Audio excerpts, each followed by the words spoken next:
What happens when I decide for myself that I'm going to do something different? I'm going to have setbacks, I know. But if I'm feeling bad, that doesn't mean I'm doing bad. That doesn't mean I am bad. That doesn't mean that I can't still take some action. Because, nothing changes and nothing changes, man. Your biggest enemy is you. People don't understand it's you against you. The only person that gets in your way is you. Nobody else. It's you. You have to be open-minded to the possibilities that I can do this. Once you shut your mind down to the possibility that it can be achieved, there's no way it can happen. You're always afraid to take the first step because all you see is every negative thing 10 miles down the road. But you can do anything you want. You are bound by nothing.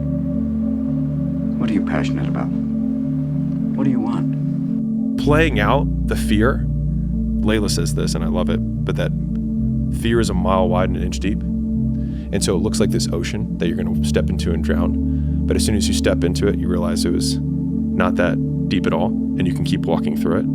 And I just love that visual, because a lot of times when it's like we have this anxiety around this big decision we have to make, if you actually take the step and realize that it's not death, you're not going to drown immediately. There's plenty of other steps you can take from there, even if you get a little wet. When you were born, you are a phenomenon. You are unique.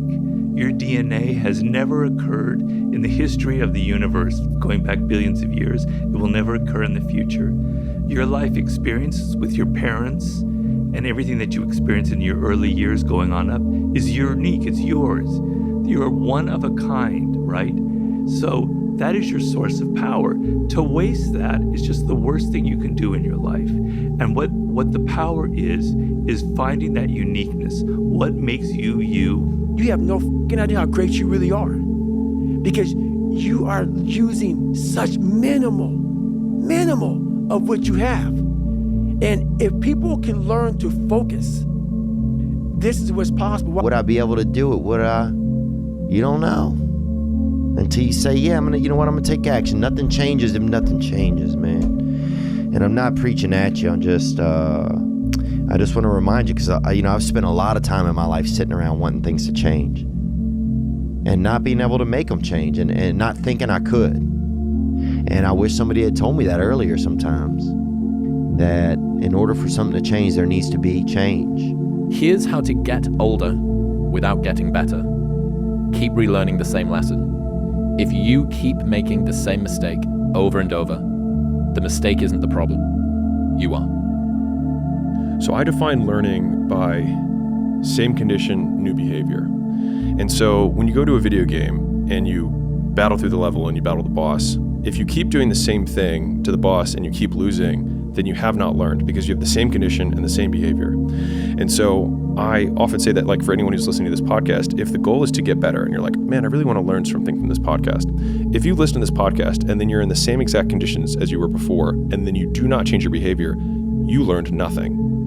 And so using that definition has at least allowed me to change my behavior faster, which then goes into rate of learning, which I define as intelligence. And so a lot of people are like, man, he's so smart, but he just doesn't. It's like, well, then if he doesn't change his behavior and he's in the same conditions, he's a dummy. He's not that smart. And so if you are trying to battle the same boss over and over again, and you don't change what you're doing, and the boss keeps beating you, then it's not the game's problem. It's your problem. You are the problem. And all those bad days and all those days you don't want to do shit, you have to be your own motivator, your own coach, your own trainer, your own everything. So to do that, you have to come into work, and work is, whatever your work may be, ready to go. And what that means is you may have failed miserably yesterday, but you come to work be like, man, you just lost everything. How the hell are you this fucking damn motivated? Because this is what it takes. This is what the fuck it takes. And you got to get it from wherever you can. What would have had to have happened in a week for you to look back on that week with pride? Stop breaking promises to yourself. When you say, I'm going to wake up tomorrow at 7 a.m., and when the option comes to hit the snooze button, don't do it. There's one win that you've got for the day. That's action.